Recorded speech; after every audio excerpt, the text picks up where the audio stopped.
ગુજરાત સરકાર શિક્ષણના નામે દાવાઓ તો મસમોટા કરે છે। ગાંધીજીના ગુજરાતમાં આધુનિક શિક્ષણની વાતો કરે છે। ભણશે ગુજરાતના પોકળ દાવાઓ વચ્ચે આજે અમે તમને બતાવીશું ડાંગ જિલ્લાની એક એવી તસવીર જે જોઈને તમે પણ સ્તબ્ધ થઈ જશો। જુઓ અમારો આ વિશેષ અહેવાલ। ડાંગમાં શિક્ષણની દયનીય સ્થિતિ। બાળકો ખુલ્લા આકાશ નીચે ભણવા મજબૂર। ઝાડની છાયામાં ભણી રહ્યા છે ભૂલકા।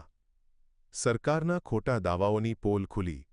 ગુજરાત સરકાર એક તરફ ભણશે ગુજરાત અને ડિજિટલ શિક્ષણની વાતો કરે છે, ત્યારે બીજી તરફ ડાંગના અંતરિયાળ વિસ્તારમાં આવેલા ડોકપાતળમાં 135 જેટલા આદિવાસી બાળકો ખુલ્લા કાચા ઘરના ઓટલા પર અને ઝાડની છાયામાં અભ્યાસ કરવા મજબૂર બન્યા છે।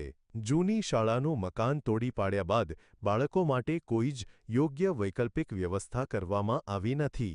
ધોરણ 1 થી 8ના વિદ્યાર્થીઓ અત્યારે કોઈ આપત્તિગ્રસ્ત વિસ્તારમાં રહેતા હોય તેમ ખુલ્લામાં બેસીને પાયાનું શિક્ષણ મેળવી રહ્યા છે।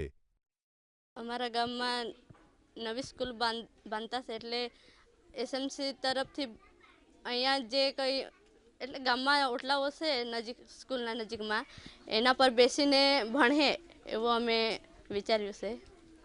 ગામમાં બીજા ગામમાં નહીં જાય કેમ કે બીજા ગામમાં જવાનું તકલીફ થાય ને અહીંયા ગામમાં તે સારું છે એમ, એટલે અમે આવું વિચાર્યું છે કે બધા જેના તેના ઓટલા પર બેસીને અભ્યાસ કરે।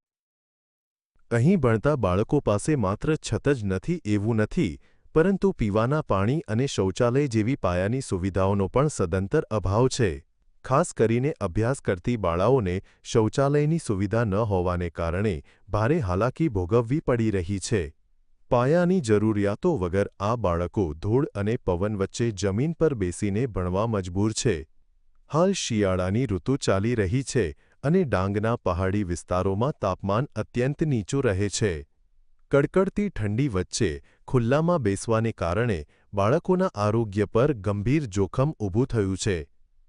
તંત્ર દ્વારા માત્ર ઘરના ઓટલાને જ કામચલાઉ શાળા માની લેવામાં આવી છે, જે શિક્ષણના અધિકારની મજાક સમાન છે।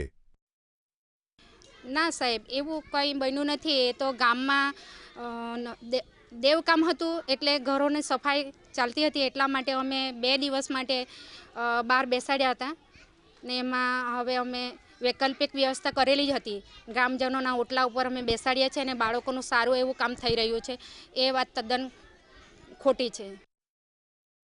ડોકપાતળ ગામની સ્કૂલની આ સ્થિતિ વહીવટીતંત્રની ગંભીર બેદરકારી છતી કરે છે।